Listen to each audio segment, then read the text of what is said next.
The Umbrella Academy Season 4 is coming to Netflix, and we have a very special guest in studio with us. David Castañeda is with us. He plays Diego. Good morning, number 2. Good morning, guys. Thanks How you so doing, much. my friend? I'm good. I mean, I'm really happy you pronounced my name right. That's a huge plus. Yeah.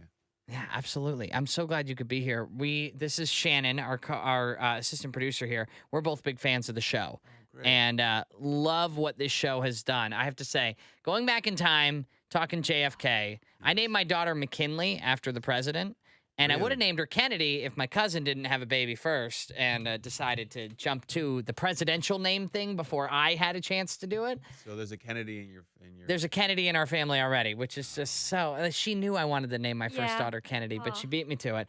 But I think it's really cool to like bring the historical perspective into a show. We're gonna get to what to expect for season 4 in a minute. But how cool was that in season 2? It was my favorite. It was my favorite because you get to sort of explore period pieces along with historical events, and it was also really. I mean, what I found really exciting was Steve Blackman, the showrunner. He told me when the JFK thing, this whole thing, and why Diego wanted to do it, was because he made a presentation when he was younger to his dad, to Hargreaves, about JFK. It was someone that he looked up to, and then for the first time, he saw Hargreaves shed a tear. Mm. And so that sparked his want to save the president and to hopefully understand his father as to why he shed that tear. And that never made it into the second season, but that was a scene that was written. And Wow. yeah, and I guess they took it out because they just wanted more of the action, I guess. I don't know, but it was a big thing. I was really excited. Well, there is a lot of action, and you, my friend, of all of the Umbrella Academy members, I think has some of the most exciting action. You are athletic as all Yes. get out. Oh, thank you. The moves you have to do before being a part of the show. Were you one of those kids that was like doing karate and like chopping and kicking all around the house, or was that not part of your repertoire? Well, when I was a kid, my parents put me in Taekwondo, Oh, but okay. I lasted for about maybe 3 months because it was too hot. It was in Mexico. You wear the gis and it's sweating. There's no AC. So you're just like, you know what? I can't do this. But dancing was a big thing in my family since I was a kid. So my mom put me in like salsa classes to dance for my sister's quinceañera. And so there was a lot of choreo and movement already involved. So by the time I actually decided to take Taekwondo seriously, which is like in 2017, I sort of already had the flexibility and the sort of muscle memory to pick it up. But I'm not a fighter. I'm decently agile, Yeah. and I have good hips. But dancing is a good skill to have for that too, because it's about rhythm and it's choreography. Yeah. So you have to remember, what action to take next. Yeah. Wow, and, that's and when you're interesting. working with the stunt guys, one of the things that you sort of have to lock eyes with them when you're fighting, because you want to make sure that you know the dance moves, but also you are dancing to a precision where you can sell a punch, a kick, and the other person's not going to get hurt, and vice versa. For myself, so a lot of it is learn, and then once the camera goes, you just have to forget about it. Yeah. And Not to mention, I think it's the first episode of season 3. You guys have an actual dance number too. yeah. The Did you feel Yeah. like you had a little bit of a leg up on your castmates because you were dancing since a young age? I don't know if I had a leg up. I definitely had a little bit more pressure because they thought that like, Yeah. you were the guy in season 1 that made the impression dancing, so David's gonna Right. be the one to take over. But no, I think John, our choreo, who is he's a Broadway choreographer.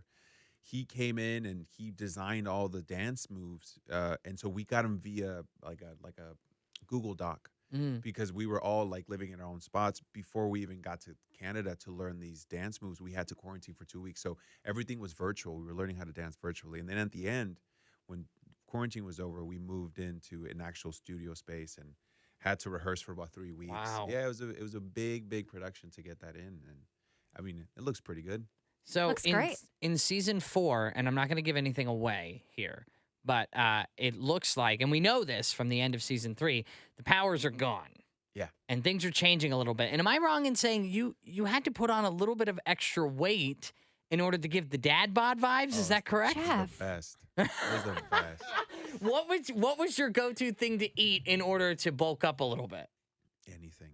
Any- Ice cream. All the things. I mean, one of the things that I know is like when you eat bad over a certain period of time, it affects your mental health. So I always try to make sure that, thankfully in the show, Steve Blackman said, look, he starts a little pudgy, so, feel free to come in, but also like, do you want to transform as the show goes on? And if you do, we have to start thinking about a sort of a plan, devise a plan, because when you guys see the show, you'll know what I mean.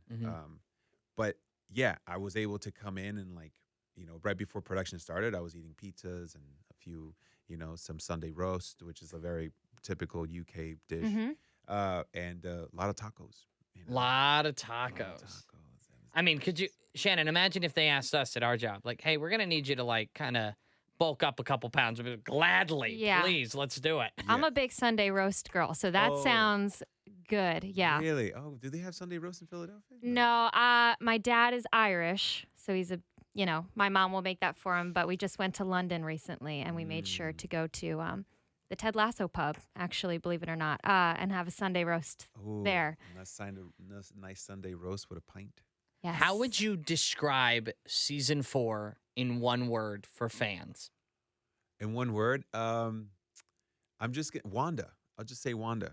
It's a very secretive word. You'll get what I mean when you watch it. But I'll just say Wanda. But if you want something that people that haven't seen it, how to describe it is chaotic. Chaotic.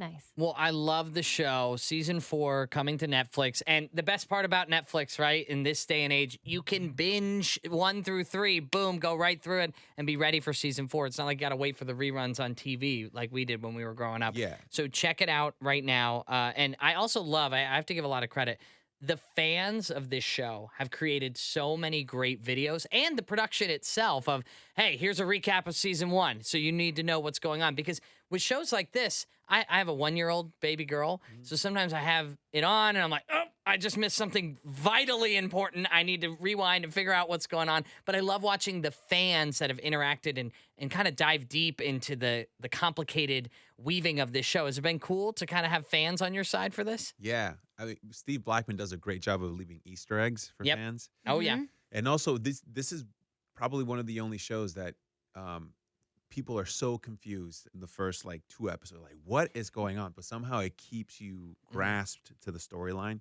And then eventually it pays off as the episodes move along. So it's hard to, be on your phone and watching a show, which is sort of the thing that people do nowadays. So hopefully people have enough time to do that. But I know the fans in itself, they've sort of been the thing that made us get a 2nd, 3rd, and 4th season, and they're really, really loyal, and they're the best.